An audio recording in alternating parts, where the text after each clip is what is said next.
And joining us now is Peter Baker, chief White House correspondent for the New York Times and an MSNBC political analyst, and CNBC's senior analyst and commentator, our old friend Ron Insana. Great to see you both. Peter, first to you. The president repeatedly blaming the higher costs, the inflation, on Putin. The Putin gas tax, as he calls it, in Ukraine. Polling shows that Americans just aren't buying it. So how important is it for him to try to persuade America that he is not to blame for the higher inflation? Yeah, it's going to be a tough thing for him. Inflation was on the rise before the war in Ukraine started. Obviously, there's a lot of factors that feed into that, including supply chain issues, including wage growth, including the response to the pandemic. And obviously, I'm not an economist and can't speak to that in great detail, but it goes beyond just Russia. But obviously, Russia is a convenient foil to remind people that instability in the world can have great economic consequences here at home.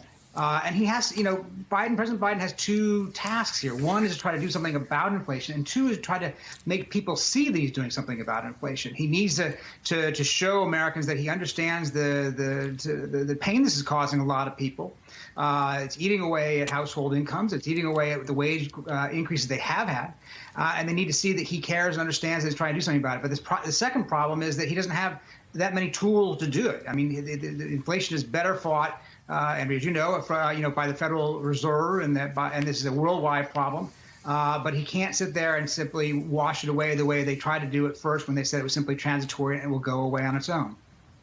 And Ron Insana, one of the Fed governors was just saying in a speech yesterday that don't depend on the Fed to single-handedly handle this inflation problem, that there's no quick fix. There's no quick fix for the president either, even though he's going to be giving a speech on his so-called Bipartisan Innovation Act, supply chain issues, doing more on semiconductors. All that is down the road. Yeah. Right? Yeah, absolutely down the road. And no, there's no quick fix. And were it not for the pandemic and the war, I mean, I think, to be fair, no matter who was president or who would be president right now, they would be dealing with this exact same problem. The pandemic, by the way, is still raging in China. And we have, as I read it this morning, as many as 30%. Or as much as 30% of China's population in partial or total lockdown, which is further disrupting supply chains and the delivery of manufactured goods and raw materials. The war in Ukraine has disrupted the global energy market, which sadly, while we're effectively in North America energy self-sufficient, the price of oil is set on the global stage, and that drives the price of oil and then domestically the price of gasoline up. So no, the president really can't do much. The Federal Reserve, from my perspective, will drive demand down. They're going to slow the economy to bring demand down to artificially low levels of supply. So, as Larry Summers said earlier today, there is a risk of recession if the Fed goes too far. And the real cure for this is not higher interest rates and slower demand, but greater supplies of the goods that we currently have shortages of. And that's everything from homes to cars to food. All of this, again, not to defend the president per se, but this is all related still to the pandemic and the war. Yeah, these are unexpected, emergencies. But overall, Peter, there was a sound economy. There is a sound economy, but people are really feeling it, and they're feeling it where it really hurts. In terms of the prices in groceries, and you're going to see more of that from the war as wheat and other, really critical supplies. Exports from Ukraine and Russia are affected, and also, at the pump, similarly from the war now. Peter? Yeah, sure. This is the frustrating thing, I think, for President Biden and the White House is that there are a lot of good economic indicators to point to, right? Jobs are at are rising rapidly. The unemployment rate is at nearly at a 50-year low.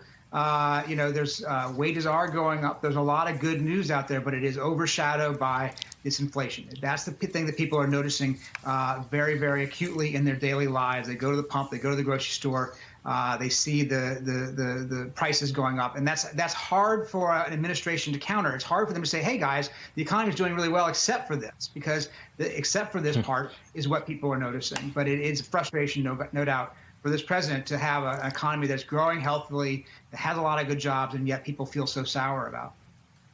And Ron, before I let you go, I want to ask you about an unrelated issue in the marketplace today, which is Elon Musk offering to buy Twitter. He's already, bought so much of Twitter's stock. What can you tell us about how this would proceed, if at all? Well, it's an unsolicited, what we like to call hostile takeover offer. This is not done in conjunction with the approval of the company's management or board. It's worth about a $43 billion price tag. We don't know, and analysts don't know if he's serious, if he really wants to buy it, if he'll walk away. He currently owns a little over 9%. He's offered $54.20 a share in cash to buy the remainder and then in some manner restructure it. Quite frankly, Andrea, we don't know what the plan is. Elon, as you know, is as much a genius as he is a mercurial character. So this could be just him kind of poking the bear, playing with the man, doing whatever he likes to do with respect to authority figures, or he may really have the intention, and he can buy it. He's got more than enough money to do so. But we simply, from all the analysts we've surveyed this morning, don't know what his ultimate goal is. And we don't know whether or not he'd just walk away if in the board's meeting this morning, if he's rebuffed in his current bid, which he says is his, first and final offer. Would this have to have SEC approval? For him to purchase the company? No, not really. It just needs board and shareholder approval. There are questions about how he has handled his purchases of Twitter shares to date and whether he's filed the appropriate regulatory filings on time and whether that disadvantaged shareholders. But the actual approval would probably, if anything, would require FTC or DOJ regulatory approval, which is doubtful needed here because he doesn't really have any conflicts in owning that versus Tesla or SpaceX. To be continued. Watch this space. Thanks so much.